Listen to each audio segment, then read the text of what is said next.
சாக்ரிஃபைஸ்ன்றது எப்போதுமே நம்ம நினச்சிக்கிறோம் தனி மனுஷ செய்யறதுன்னு. பல நேரங்களில் நம்ம ஏன் தெரியுமா இப்படி பெருமையாக பேசிக்கிறோம், நான் தியாகம் செஞ்சேன், நான் தியாகம் செஞ்சேன். ஏன்னா அது நம்ம என்ன நினைக்கிறோம்னா, நான் செல்ஃபிஷ் இன்டென்ஷனோட பண்றோம்.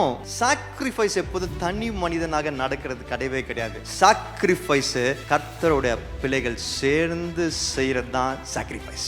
நாம் உண்மையாக நம்ம ஈகோவை விட்டுட்டு, நம்மளோட பொசிஷன்ஸ் பேர் பெருமெல்லாம் விட்டுட்டு நம்ம சாக்ரிஃபைஸ் பண்ண முன் வரும் பொழுது நம்மை சுற்றி கர்த்தர் வைத்திருக்கிற பீப்புள் இதை பார்த்து அவங்களும் இன்ஸ்பயர் ஆகி அவங்க கூட வந்து நிற்பாங்க. இன்றைக்கு நிறைய பேர் சொல்கிறாங்க, நான் தனியாக போராடுறேன் அப்படின்வாங்க. ஏன் தெரியுமா நம்ம தனியாக போராடுற பல நேரங்களில் நம்ம இந்த குணாதிசயங்களை வெளிப்படுத்துறது கிடையாது. அதனால தான் நம்ம கூட யாருமே பார்ட்னர் பண்ண வர மாட்டாங்க. ஆனால் இந்த குணாதிசயங்களை நம்ம வெளிப்படுத்த ஆரம்பிச்சிட்டோன்னா, இந்த மாதிரி ஒரு பர்சனாக நம்ம மாற ஆரம்பிச்சிட்டோன்னா, நம்ம கேட்காமலே பல பேர் கூட நிற்க வருவாங்க. தரிசனம் என்பது அதுதானே.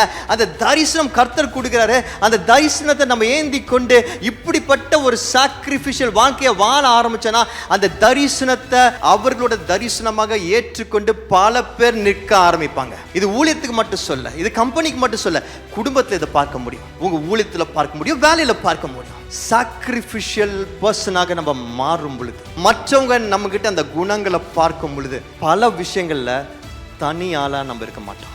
Don't isolate your self. உங்களை தனிமைப்படுத்தாதீங்க, அது பிப்ளிக்கல் கிடையாது. தனிமை எதுக்கு வேணும்னா ப்ரிப்பரேஷனுக்கு வேணும். தனிமை எதுக்கு வேணும்னா கர்த்தர் உங்களோட டிரான்ஸ்ஃபர்மேஷன் பண்றதுக்கு வேணும். தனிமை எதுக்கு வேணும்னா சில சமயம் சாக்ரிஃபைஸ் ஆரம்பிக்கும் போது வேணும். ஏன்னா நிறைய பேருக்கு புரியாது. கர்த்தரோட சாக்ரிஃபைஸை புரிஞ்சுட்டு அதுபடி வாழ ஆரம்பிச்சிங்கன்னா, நீங்கள் அப்போ அந்த சாக்ரிஃபைஸ்ங்கிற லாக்டவுனில் மட்டும் தனியாகவே இருக்க மாட்டீங்க.